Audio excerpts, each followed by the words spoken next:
மெய்யாகவே மெய்யாகவே நான் உங்களுக்கு சொல்றேன், நீங்க அழுது புலம்புவீங்க,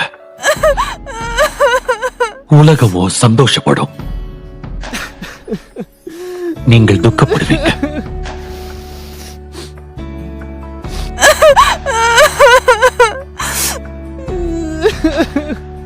ஆனாலும் உங்கள் துக்கம் சந்தோஷமாக மாறும். இப்போ நீங்க துக்கத்தோட இருக்கீங்க, நான் மறுபடியும் உங்களை காண்பேன். அப்போ உங்க இருதயம் சந்தோஷப்படும். உங்கள் சந்தோஷத்தை ஒருவனும் உங்களிடத்துல இருந்து எடுத்துட்டு போக மாட்டான்.